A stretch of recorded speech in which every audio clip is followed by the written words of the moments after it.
It's a specific kind of death. He says, specific. You want it on your feet or on your knees begging?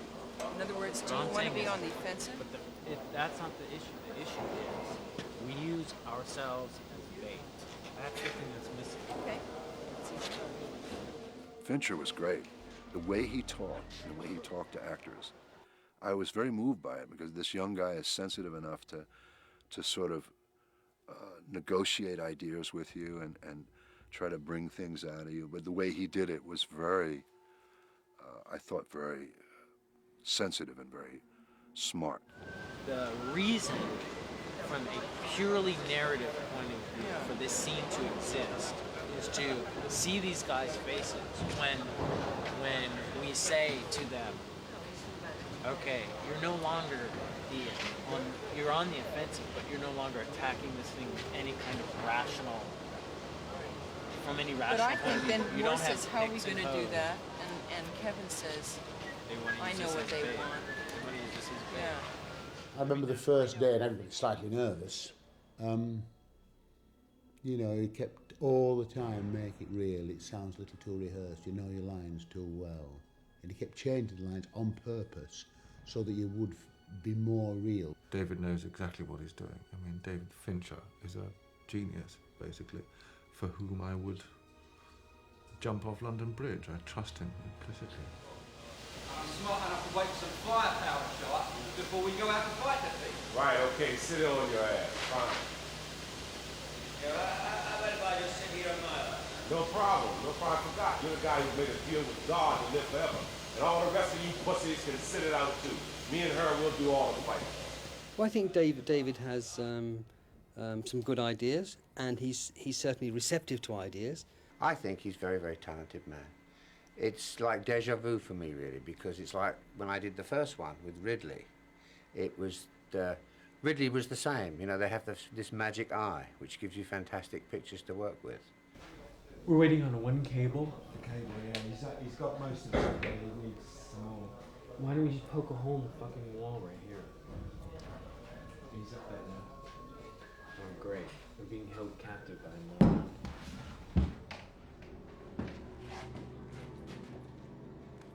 Okay, ready?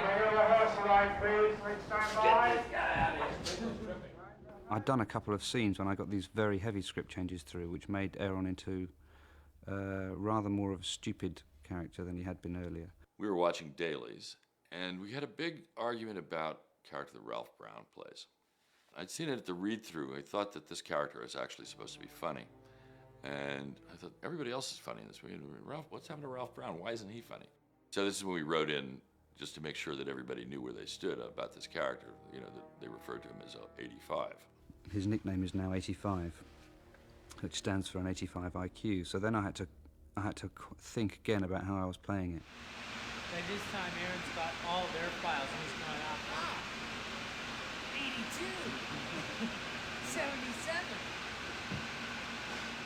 He hasn't acted like a first-time director, and I think that's one of the things that surprised Fox, because he isn't grateful for this amazing opportunity. He's not going, oh, yes, thank you so much, and I'll do whatever you say. He's sort of going, you gave me this job, and I'm going to do it my way, and I'm going to do it the best I can, and if, you know, you're going to have to work with me. And I think that attitude also has been very inspiring, because these movies are very expensive, and to a certain extent, I think the studio does want you to make the best film you can. But they also feel that these are science fiction films, and those of us who make these films are always trying to make a different kind of film than that. And action! 1 and 2 and 3 and 4 and 5 and 6 and 7. And cut it! Cut it! Win. Too late on the mirror. Once again, far too late on the mirror. And it was jerky. Let me see that one back. Play it back for me really quickly. I suspect there were apprehensions about David Fincher's ability to make it work because he'd come from the commercial world. And I think that was an unfair pressure on him, actually, because he's very clever and his commercials are visually wonderful. So I do think he suffered from that. I don't know what the collective noun for producers is, but, you know, phalanx, a wodge.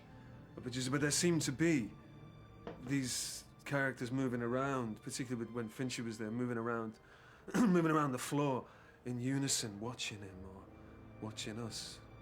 Well, I think the big problem is that he had to be essentially his own producer.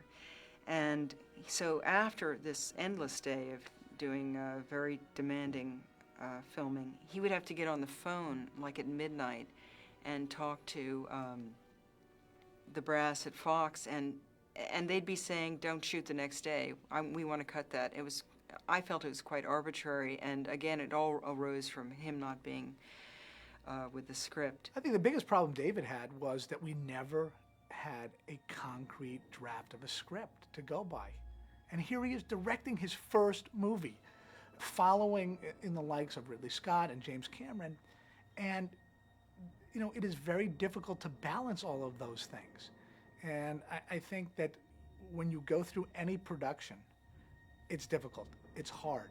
I think when you go through your first one without a script, it's even harder.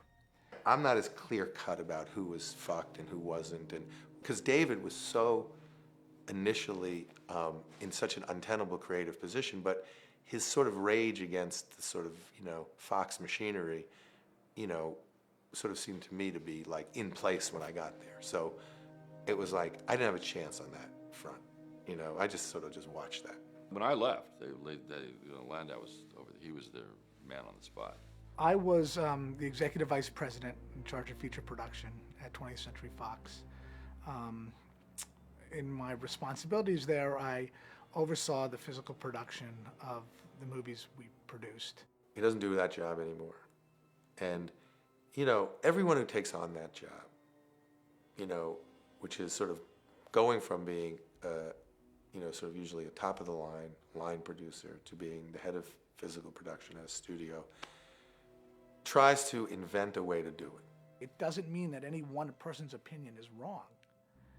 And you could have very heated conversations. And, you know, I think as a studio executive or as a producer, it's your responsibility to bring up those things that are sometimes hard to hear. It was about money, pure and simple. You know, he'd want to do something that said, it's too expensive, you can't do that. You know, that's all it was. You know, Fincher tended to keep most of his, you know, the tribulations from upstairs, all the trouble that was going on behind the scenes, such as it was. He kept it from us. He did confide more, I know, I've learned later, in Brian Glover. He was closer to Brian. And Brian was, you know, Brian was lovely and experienced. And I think he kept Fincher's, you know, morale up as well, you know. Because you forget how young he was, David, you know. And for all the, you know, for all the bravura and bravado and youth and the energy in the world, you know, when you're getting day in, day out, I think the kind of grief that he was getting, or just the pressure, you know, I think he did fantastically well just to keep a smile on his face. David was put in a really difficult situation. When you're a first-time director, you don't have a lot of the controls that you have after you establish yourself. And I think that from a directorial standpoint, the situation David was put in could not have been more frustrating for a director.